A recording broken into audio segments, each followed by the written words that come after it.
Hello everyone, welcome to एरिसी। So आज हम करेंगे टोटल इंटरनल रिफ्लेक्शन, जो कि हमारी क्लास ट्वेल्थ का रे ऑप्टिक्स का एक पोर्शन है। ठीक है, तो हम स्टार्ट करते हैं। यार देखो, हम उनकी टिपिकल डेफिनेशन से पहले हम जनरली चीज़ें समझने की कोशिश करते हैं। यार देखो, हमने देखा है कि जब भी हमारी ray of light denser to rare medium में जाती है, तो वो हमारी नॉर्मल, ये जो रेड लाइन से मैंने नॉर्मल को डिनोट किया है, उससे वो दूर हो जाती है जैसे वो रेयर मीडियम में आती है। ठीक है, तो ऐसे ही हम क्या करेंगे, हम आई की वैल्यू को ना धीरे धीरे बढ़ाएंगे, बट इतनी नहीं बढ़ाएंगे कि एक सर्टेन क्रिटिकल वैल्यू आ जाए। हम वो देखेंगे कब आएगी, हम देखते हैं। ठीक है, तो देखो यहाँ पे सपोज कुछ आ ही रहा होगा, यहाँ से रिफ्लेक्ट हुई, ठीक है, आया, हमने आई को थोड़ा और बढ़ाया, थोड़ी ये रे देखो और ज़्यादा यहाँ से और डिविएट हो गई नॉर्मल से, है ना। बट एक सर्टेन वैल्यू ऑफ आई ऐसी भी आएगी जिसको हम क्रिटिकल एंगल बोलेंगे, जिसपे हमारा एंगल ऑफ रिफ्रैक्शन जो है वो कैसा हो जाएगा, 90 डिग्री के बराबर हो जाएगा। यार अब नॉर्मली सोचो, अब इसके बाद क्या होगा। अब रे जो है इधर आने की कोशिश करेगी, अगर मैंने और बढ़ाया तो आर आई की वैल्यू अगर मैंने और बढ़ाई तो वो इधर आने की कोशिश करेगी। तो अब क्या होगा, इसके बाद ये जो हमारा लास्ट केस है यही बताते हैं कि यहाँ पर हमारी जो रे है वो टोटल इंटरनल रिफ्लेक्शन को सफर आउट करेगी, मतलब उसमें वो होगा। ठीक है, तो अब उसमें क्या होता है, अब जैसे हमारा नॉर्मल रिफ्लेक्शन होता है ना, उसके सारे लॉज वगैरह अब वो सब यहाँ पर वैलिड होंगे। इससे पहले अभी तक हमारा LOR लॉज ऑफ रिफ्लेक्शन जो थे वो अभी तक वैलिड नहीं थे। बट अब जब ये क्रिटिकल वैल्यू को पार कर जाएगा ये आई की वैल्यू, तब ये सब वैलिड होंगे। ठीक है, तो डेफिनेशन अगर हम देखें तो टोटल इंटरनल रिफ्लेक्शन क्या होता है, it is the phenomena of reflecting back the incident raise when incident from denser medium. जब डेंसर मीडियम से किया हमने, ऑफ कोर्स तभी तो यार वो डिविएट और ज्यादा होएगा, है ना, with angle of incidence greater than the critical angle. जैसे बोला कि क्रिटिकल एंगल से ज़्यादा हमारा एंगल ऑफ इंसिडेंस होना चाहिए, और रे ऑफ लाइट मेरी डेंसर से रेयर मीडियम में जब हम बेचेंगे तब हमारा टोटल इंटरनल रिफ्लेक्शन पॉसिबल हो पाएगा। तो इसकी कंडीशंस क्या हो गई, यही दोनों हो गई कि आई की वैल्यू आई सी से बड़ी होनी चाहिए, इसकी नोटेशन होती है आई सी क्रिटिकल एंगल की। ठीक है, एंड रे कहाँ से आनी चाहिए, डेंसर से रेयर मीडियम। अगर डेफिनेशन पूछे यार व्हाट इज क्रिटिकल एंगल, तो यार क्या लिखोगे आप, it is the angle of incidence for which the angle of refraction is what, 90 degree. 90 degree जब हो जाए मेरा एंगल ऑफ रिफ्रैक्शन, उस एंगल ऑफ इंसिडेंस को हम क्या बोलेंगे, क्रिटिकल एंगल बोलेंगे। ठीक है, अब हम क्या करते हैं, हम एक ना केस उठाते हैं, ये वाला देखो, स्नेल्स लॉ याद है हमें। ठीक है, जिस मीडियम का, जिस मतलब पहला वाला मीडियम इनटू उसका जो हमने एंगल लिया, यहाँ पे सपोज एंगल ऑफ इंसिडेंस लेंगे हम, एंड दूसरे मीडियम का रिफ्रैक्टिव इंडेक्स इनटू उसका साइन का एंगल लेंगे, मतलब ऐसे लिखेंगे कुछ। ठीक है, वो आपको पता है, वो मुझे ज़्यादा समझाने की जरूरत नहीं है, होप सो, है ना। तो यहाँ क्या इक्वेशन बनेगी, mu two sine I equals to new one sine r. Of course mu two मेरा डेंसर मीडियम है, तो न्यू टू की वैल्यू न्यू वन से ज़्यादा हो गई। ठीक है, चलो हम यहाँ पे देखते हैं। अब देखो साइन आर जो है, आर की वैल्यू 90 डिग्री है, तो ये तो 1 हो गया। अब फिर हम इसको थोड़ा हम इसको अरेंज करेंगे, तो हमारी साइन आई सी की वैल्यू क्या हो जाएगी, mu one upon mu two. इसी को जब हम रिलेटिव टर्म्स में लिखते हैं तो हम ऐसे लिखेंगे, मतलब refractive index of the second medium with respect to the first one, ऐसे हो गया। या फिर refractive index of the first medium with respect to the second one, ऐसे लिख सकते हो। ठीक है, या आई सी को इनवर्स को हम दूसरी साइड पे भेज देंगे, तो ऐसे भी लिख सकते हैं हम। ठीक है, अगर हम जनरल देखें, मतलब नॉर्मल केसेस में क्या होता है, अगर मेरी न्यू वन की वैल्यू 1 हो गई, यानी कि अगर मेरा ये वाला मीडियम जो है अगर वो मेरा एयर हो गया, एंड न्यू टू को जनरली कुछ न्यू दे रहा है हमको सपोज क्वेश्चन में, तो हमारी इसमें वैल्यू पुट करके 1 अपॉन न्यू, यानी कि जो एंगल ऑफ इंसिडेंस होता है वो मेरा 1 अपॉन रिफ्रैक्टिव इंडेक्स के बराबर, मतलब उसके प्रोपोर्शनल होता है, उसके बराबर होता है, वैसे आप कह सकते हो साइन की वैल्यू जो है। ठीक है, या फिर आप ऐसे याद करो कि साइन आई सी क्या होता है, refractive index of the rare medium upon the refractive index of the denser medium. अब यार अब ये ऐसे क्यों बोल रहे हो, देखो इतना तो पता है ना कि साइन की वैल्यू -1 से 1 के बीच में होती है, यानी कि ये पूरी की पूरी वैल्यू मैक्स टू मैक्स 1 के बराबर हो सकती है। यानी कि ऊपर वाला, ऊपर जो आएगा न्यूमरेटर में, वो या तो दोनों ऊपर नीचे बराबर हो जाए, या फिर ऐसा कुछ होना चाहिए कि वो 1 से छोटा आ जाए। 1 से छोटा तभी तो आएगा जब मेरा न्यूमरेटर डिनोमिनेटर से छोटा होगा, यानी कि मेरा ऊपर रेयर मीडियम का आएगा, नीचे डेंसर मीडियम का आएगा।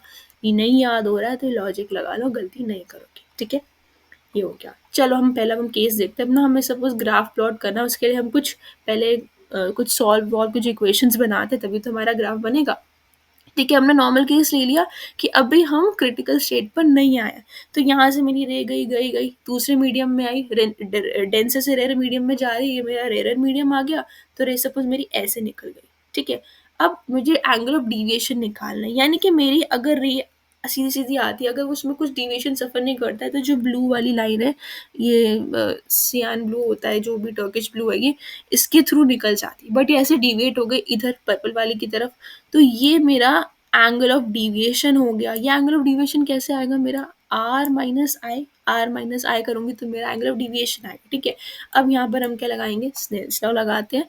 तो ये क्या हो गया, न्यू टू, अच्छा यहाँ पे न्यू टू था मेरा, हाँ न्यू टू ये है एंड ये मेरा ऊपर न्यू वन है। ठीक है, तो new two sine I equals to new one sine I, जैसे पहले किया था, सॉल्व करोगे आर की वैल्यू ये आ जाएगी।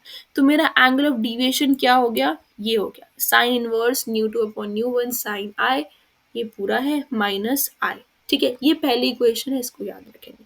ठीक है, दूसरा केस मैं बोलती हूँ कि सपोज मेरा क्रिटिकल एंगल हो गया। यार अब क्रिटिकल एंगल जब मेरा होगा तो देखो मैं क्या बोल रही हूँ, ये ऐसे निकल जाएगी मेरी, यानी कि रिफ्रैक्टेड रे।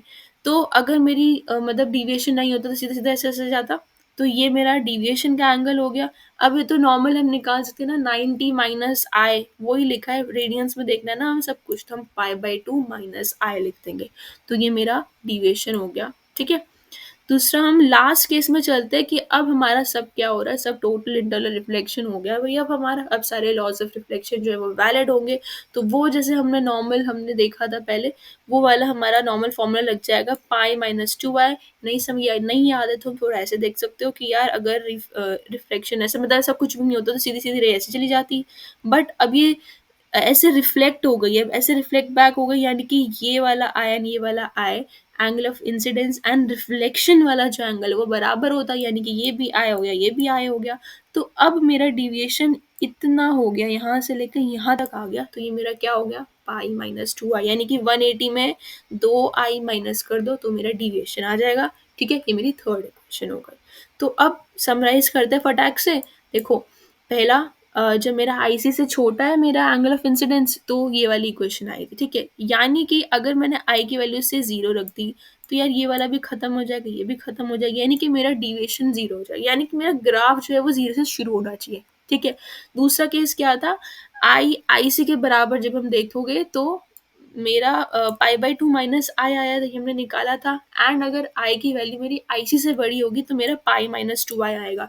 अब हम इसको करते हैं क्या, प्लॉट करते हैं। यार देखो जब ये ग्राफ बनता है ना तो हमें क्या देखने को मिलता है कि यहाँ से लेकर क्रिटिकल एंगल तक जो ग्राफ होता है वो जो होता है वो ऐसे थोड़ा कर्व होके जाता है। ठीक है, इंक्रीज करता है but with a little bit of curve, ऐसे कर्व होके जाता है। ठीक है, उसके बाद मुझे पता है क्रिटिकल एंगल पर आके मेरा पाई/2 माइनस आईसी होता है मेरा डिविएशन। ये मेरा angle of deviation versus angle of incidence का ग्राफ है ना, तो मेरा एंगल ऑफ डिविएशन आईसी पर क्या आता है, पाई/2 माइनस आईसी। उसके बाद एक इंक्रीज मारता है फटाक से मेरा ग्राफ, क्या, पाई/2i से सारा सारा सारा जो है वो डिक्रीज होने लग जाता है। मुझे कैसे पता है डिक्रीज होगा, यार y=mx जैसी इक्वेशन है ये, जहाँ पर मेरी देखो एम एक्स प्लस सी होता है ना, यहाँ पे मेरा x क्या स्टूड कर रहा है मेरा इस ग्राफ में, आई। अब उसके साथ मेरा -2 है, यानी कि नेगेटिव स्लोप, यानी कि डिक्रीजिंग बनेगा उसके बाद मेरा। ठीक है, एंड डिक्रीज कहाँ तक करेगा, पाई/2 तक करेगा। कैसे करेगा पाई/2 तक, इतना देख लो ना कि जो मेरा डिविएशन है वो, सॉरी डिविएशन कह रही हूँ, एंगल ऑफ इंसिडेंस जो है वो मैं इसको ऐसे बड़ा करते करते करते करते इतने तक ही तो लेके जा सकती हूँ। उसके बाद क्या मैं एंगल ऑफ इंसिडेंस बढ़ा सकती हूँ, और कुछ नहीं, पाई/2 तक ही रहेगा वो। ठीक है, तो ये मेरा इसकी लिमिट कहाँ तक चली गई, पाई/2 तक मेरी ये चली गई। कि देखो हमने ग्राफ तक देख लिया, अब ना हम देखते हैं कि कुछ ना कभी कभी क्वेश्चंस पूछ लेते हैं कि सपोज आपको रे डायग्राम की कुछ ऐसी नॉलेज हो कि आपको ट्रायंगुलर प्रिज्म दे रखे हैं, एंड आपको ऐसे कुछ डायग्राम बनाना है कि आपकी जो इंसिडेंट रेज हैं वो पैरेलल, जो आपकी जो फाइनल रेज जो आ रही हैं after they are suffering total internal reflection, उसके बाद क्या होए, या तो आपकी वो रेज इंसिडेंट रेज के पैरेलल हो जाए, परपेंडिकुलर हो जाए, ये दो केसेस पूछते हैं ज़्यादातर, ठीक है। तो देखो आपको क्या करना है, सपोज ऐसे रखो, ऐसे पोजीशन रखा अपने प्रिज्म का, एंड आपने ऐसे एक साइड के पैरेलल, आपने ये वाली साइड के पैरेलल आपने ऐसे इंसिडेंट करवाया, ठीक है। तो अब यहाँ पर सपोज मैं यहाँ पर ना नॉर्मल बनाती हूँ। अब आपको पता है कि टोटल इंटरनल रिफ्लेक्शन हो रहा है, मतलब सपोज करो ये ऐसे कुछ बन गया कि इसका सॉर्ट ऑफ इसका इस प्रिज्म का रिफ्रैक्टिव इंडेक्स कुछ ऐसा है कि ये क्रिटिकल एंगल बन रहा है, पॉसिबल हो रहा है, ठीक है। एंड इसमें टोटल इंटरनल रिफ्लेक्शन भी हो रहा है, ऐसा कुछ, ठीक है। मतलब हम एज्यूम कर रहे हैं इतना अच्छा है, जैसे हम चाहते थे, हमने वैसा प्रिज्म उठा लिया, वैसे अपने एंगल ऑफ इंसिडेंस आ रहे हैं हमारे पास। तो क्या होगा, ये एंगल इंसिडेंस वाला एंड रिफ्लेक्शन वाला बराबर होगा, तो ये इसके बिल्कुल 45 बन के निकलेगा, एंड ऐसे परपेंडिकुलर हो जाएगा, ठीक है। एक और रे बना दो, क्योंकि रे डायग्राम में एक रे अच्छी नहीं लगती, तो दो रे बन जाएंगे ऐसे, तो ये हो जाएगा, ठीक है। दूसरे में ऐसे भेजो, ये इसके जाके ऐसे निकल के ऐसे आ सकता है, मतलब सॉर्ट ऑफ केस है, मैं बता रही हूँ कि मतलब हमने ऐसे ऐसे हमने मान के चलो कि हमने इतने अ, अच्छे वाले हमने ऐसे प्रिज्म उठा लिए, एंड इतना हमने इतना प्रिसाइज उसका ऐसे angle of incidence and reflection सब बिल्कुल अच्छे से बैठ रहा है, एंड डायग्राम ऐसा आ रहा है, ऐसा पॉसिबल है, किसी ना किसी में कभी ना कभी हो सकता है, ठीक है। हमें ढूंढना नहीं है ना प्रिज्म, जाके हमें बस ड्रॉ करना है, ठीक है। चलो ये हो गया। हम आगे देखते हैं, लास्ट थोड़ा सा है कि यार थोड़े एग्जांपल्स देख लेते हैं टोटल इंटरनल रिफ्लेक्शन के। तो यार देखो, एक हमारे ऑप्टिकल फाइबर्स उसमें आता है, इसका मैं एक और वीडियो बनाऊंगी, तो आपको देखना है तो आप उसको ज़रूर चेकआउट कीजिएगा, मैं बना दूंगी अभी, ठीक है। दूसरा ये थ्योरेटिकल उसमें आते हैं ज़्यादातर कि और कहाँ कहाँ, जैसे एमसीक्यूज में पूछ लेते हैं कि किस में हो रहा है, किस में नहीं हो रहा है टीआईआर। तो एक डायमंड का केस है, उसी की वजह से वो है, वो इतना चमकता हुआ दिखता है हमें। एंड ये मिराज वाला केस, यार रेगिस्तान में देखा होगा ना कि सबको वहम होते हैं कि यहाँ पर वो है, या मतलब पानी दिख रहा है नारियल का पेड़, मतलब ऐसे वो जो वाली जो स्टोरीज हैं, वो एक्चुअली इसी टोटल इंटरनल रिफ्लेक्शन की वजह से ही होता है वो सब, ठीक है। एंड एक एंडोस्कोपी होता है बेसिकली ना, उसमें आपके इंटरनल ऑर्गन्स देखते हैं, कुछ ऐसी होता है, ठीक है। मैं बायो स्टूडेंट नहीं हूँ तो मुझे नहीं पता, बट हाँ सॉर्ट ऑफ मुझे आइडिया कि इसका इंटरनल ऑर्गन्स का कुछ देखने के काम आता है, तो वो भी हमारा टोटल इंटरनल रिफ्लेक्शन की हेल्प से ही होता है, ठीक है। So thank you so much guys, ये वीडियो इस वीडियो में मेरे साथ बने रहने के लिए। Do check out my further videos. Thank you so much, enjoy your day, bye bye.